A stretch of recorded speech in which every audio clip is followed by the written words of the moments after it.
Hey guys, I need to talk to you about some stuff that happened this week, both here at Low Income Relief and just in general in the news with the White House budget proposal, some new LIHEAP funding release, just a whole bunch of different things that happened. And we're going to get into all of that news in a minute. But first, I need to have a little heart to heart with you, right? I don't know how you guys are doing, but I am so stressed out. And maybe you find that relatable, right? Because life just seems to be a lot right now, I think, for a lot of us, which is why I want to lead with an apology today. I hope that if you've been on this channel for a while, that you know that my goal is to help you and never to harm you. I started this channel years and years ago because I wanted to help people who were having a hard time, right? I'm not here for clickbait or misinformation or anything. I'm here because I want to help. And it became very clear that we fell short of that goal this week. I got emails from a couple of our long-term subscribers that I absolutely love, Aisha and others, who were pointing out that some of the videos that we put out recently weren't quite in step with our usual level of quality, and that some of them contained some older, outdated information. And I'm really sorry about that, guys. That was an oversight. And I could explain some of the circumstances that led to that.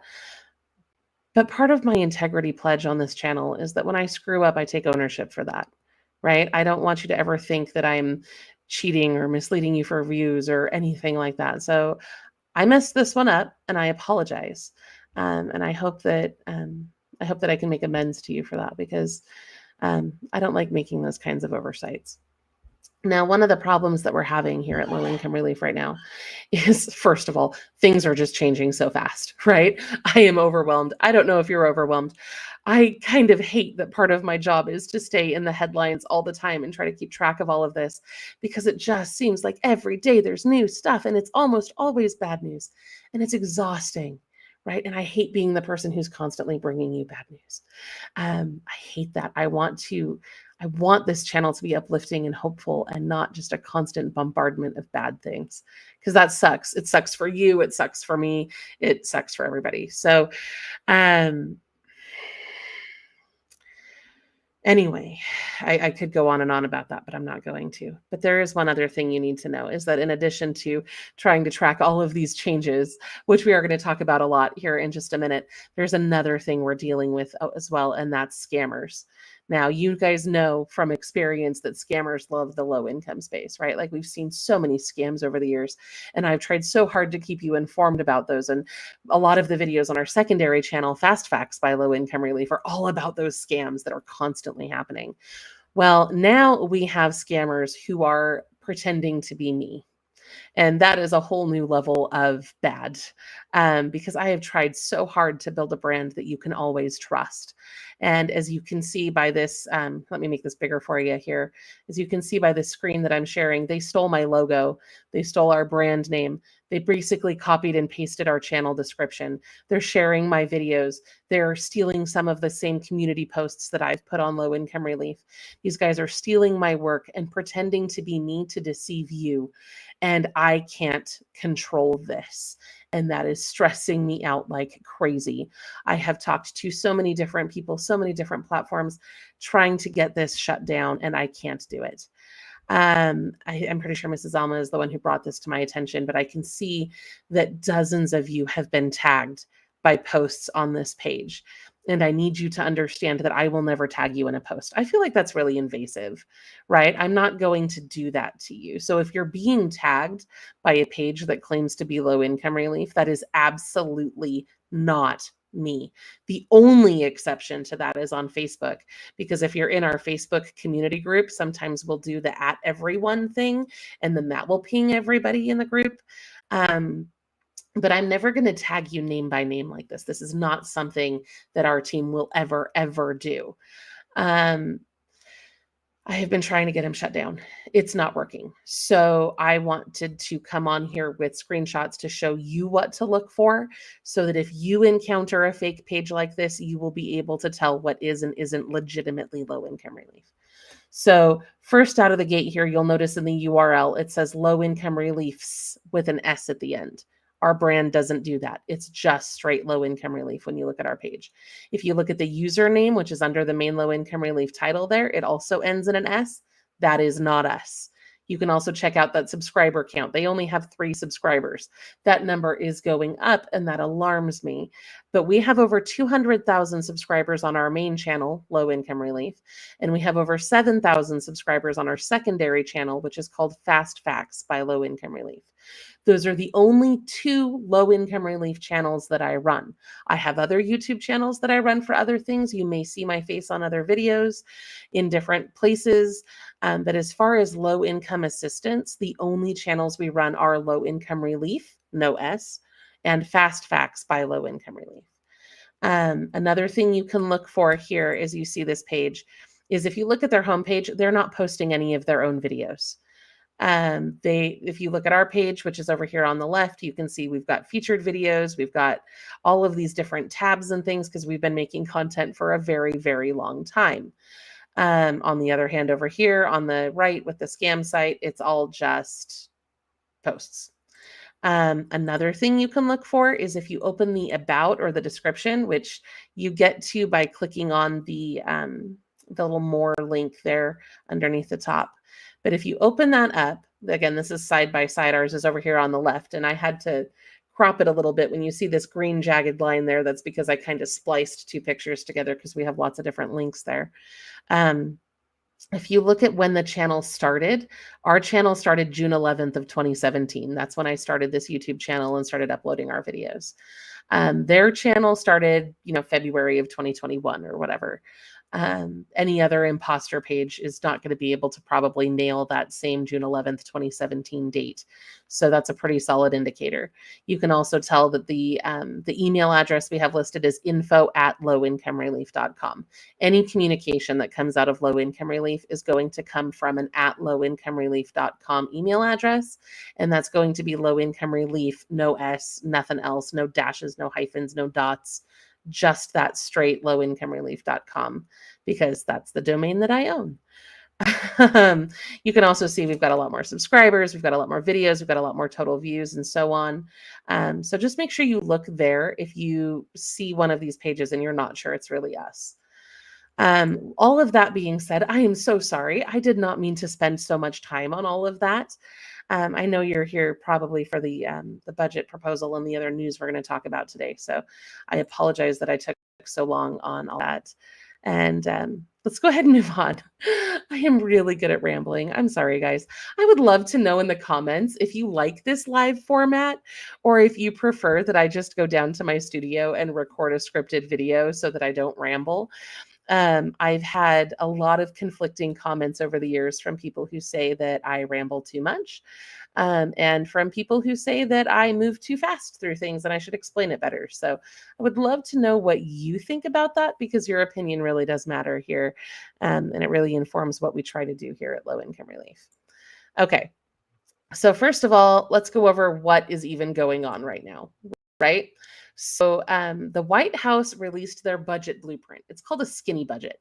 So it doesn't go over line by line every single thing that they want to cut and how. It's just kind of an overview of the changes that they want to see. And you may remember that we talked about this a little bit ago because there was a memo that got circulated to some of the news outlets that allowed like a sneak peek of some of this information, but it has changed since that initial release. So the information that we're going to talk about today is more official than what we covered before, and it's also different. So I hope you'll stick around to see that. So again, this is all just a proposal with recommendations to Congress, right? The White House doesn't have the authority to just do this because Congress is supposed to be the one that controls the budget. So White House is just saying, this is what we want to do. And then Congress is supposed to decide whether or not that actually gets done. So this White House proposal suggests a cut of 22% to non-defense agencies. And I want you to know as we go into this, because some of the suggestions are some of the suggestions are scary for low-income relief, for low-income programs in general. It's not great. But these suggestions are for fiscal year 2026, which starts in October of this year. So it's not even necessarily an immediate change. This is, looking forward in the next budget. This budget also does not address Social Security, Medicare, Medicaid, or SNAP. Those will be addressed separately. just so you know. Now, that being said, every time I mention Medicare, I do need to say you can get free Medicare help from our sponsor chapter by either calling the number you see on screen or visiting that website to fill out their quick survey. They're very highly rated. They help people navigate different Medicare programs, just help you get the best benefits that are available to you. So with that in mind, let's go ahead and move on to what this budget actually includes, okay? So right out of the gate, the first thing that is on the chopping block in a big way is going to be rental assistance, which is why I should not have mentioned Section 8 in that other video that I did last week. NPR said, quote, "The White House called the current system of federal rental assistance dysfunctional and proposed essentially ending Section 8 and other housing voucher programs." That's a big deal. Okay, we're talking about slashing rental aid by 40% and completely gutting Section 8 and building something different. And that's complicated, guys, because on the one hand, they're not totally wrong here. Section 8 is a mess. And we talked about this a lot over the years on this channel, that not everyone who needs a voucher is going to be able to get one. In fact, the percentages are really ridiculously low when you look at who needs the help compared to how many people are actually able to get it, because the demand just vastly exceeds what is available. So they're not wrong in saying that it's dysfunctional and that it probably needs an update. I agree to an extent that we need to look at how we're offering this rental assistance. That being said, that doesn't mean that I necessarily agree with what they're doing here. So that's why I said it's complicated. Under the new proposal, what they want to do is they want to take that money. It sounds like it's going to be less money, but they want to take that money and they want to send it to the states so that they can design and implement their own rental assistance programs based on what the state thinks would work best for the people in their area, right? So states could add their own funding to these programs if they want to, so that more people can be covered. It'll be a lot more adaptable. And on the surface, this all sounds great, right? Because the rental needs are going to be different in New York City than they are going to be in rural Oklahoma. It just makes sense to have a little bit more fluidity there. However, this sounds a lot like what they did to TANF back in the day when they changed TANF from being cash assistance that was given directly to the families that needed it and instead made it this block grant that was sent to the states, and then the states could decide what they wanted to do with it. And as we read in Poverty by America, which if you haven't read that was a very enlightening read, a very traumatizing read, but a very enlightening read, because in that book, they talk about how some states used TANF funding for insane things. I didn't write it down. I probably should have for this video, but there was stuff like building tennis courts for colleges and sponsoring like fitness programs for lawmakers and all sorts of nonsense that those TANF dollars went to after the states had more of that freedom. And there was one state, I think it was Mississippi, that got massively sued for some of the ways that it handled those TANF funds. So even though it sounds like a good idea maybe to let states have more flexibility in the rental assistance programs, like kind of saw with TANF that doesn't always work the way that people want it to. So I'm a little bit skeptical about that particular change. Another thing that's in the budget is they want to put a 2-year limit on how long able-bodied adults can get this rental assistance. It does appear that there would be an exception for seniors and disabled adults because obviously according to the documentation that I've read, their goal is really on building self-sufficiency and helping people become financially independent of these programs. And if you're a senior or if you're a person with a debilitating disability, that's not really going to be an option, right? So you're going to need more than those 2 years of assistance. The budget also sets aside $25 million to support housing grants for young adults who are aging out of foster care, which, that's good. They need some support there. And now when they're making these arguments about overhauling the Section 8 voucher program, I wanted to show you some of the arguments that they're using. And I pulled these out of different news articles that I saw. But some arguments in favor of these changes include the fact that some people receive aid for more than 10 years, right? So there are some people who do get on this program and stay on it long term. I lived in low-income housing for a while, and I met some of those people at various points in my life. Vouchers, they say, can also push up prices for everyone. It's an interesting argument because I know that there is some strict limits on how much those vouchers can be worth. I'm not an economist, so I can't weigh in on that one. And they also say it's unfair because there aren't enough vouchers to help everyone who needs it.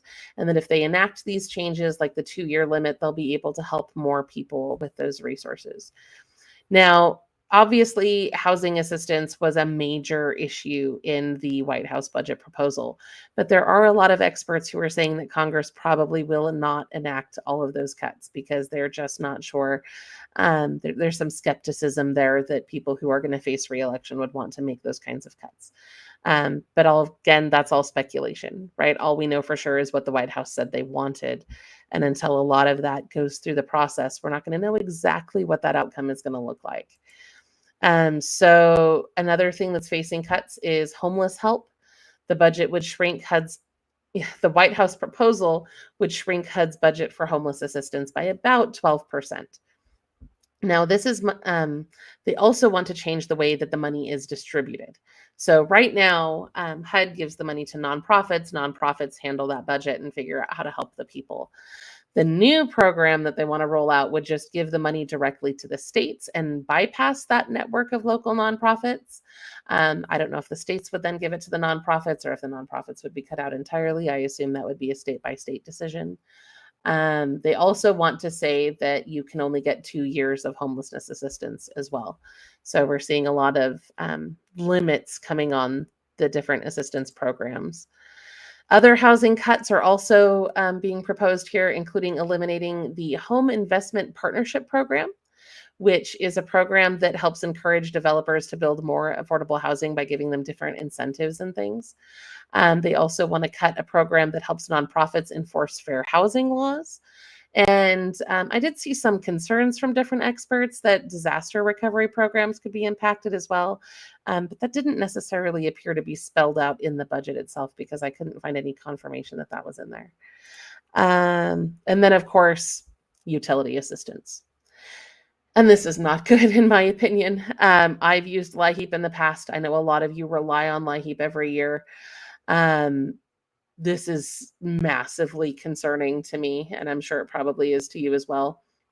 The government in their budget said that LIHEAP was unnecessary. And I'm going to read this quote to you from CNN. It says, states have policies preventing utility disconnections for low-income residents, which means LIHEAP mainly benefits utilities. Now, when I first read that, my first thought was, okay, are we talking about like the seasonal shutoff protections? Because if that's what we're talking about, that doesn't replace LIHEAP, right? Because you get protected from having your utilities shut off for a couple of months. And then at the end of those couple of months, you pay up or you get shut off.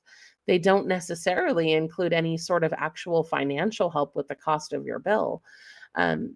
So I apparently wasn't the only one who thought that, and that's not surprising because the National Energy Assistance Directors Association, or NEADA, pointed out that, yeah, those shutoff protections don't do what that statement seems to imply that they do, which is help pay your bills, because they don't. They actually, there's this letter on their website that you can see. I included a screenshot here that pretty much systematically breaks down a lot of the arguments that they made in favor of cutting LIHEAP. They pointed out that the GAO report that identified a certain percentage of fraud was 15 years old, and a lot of those issues have been fixed. They pointed out that the seasonal protections don't pay your bills. And they pointed out that, yeah, of course, a lot of the assistance goes to New York and California because that's where the bulk of our population is. So it's an interesting read if you're interested in more of those policy and procedural related things. And that's on their website.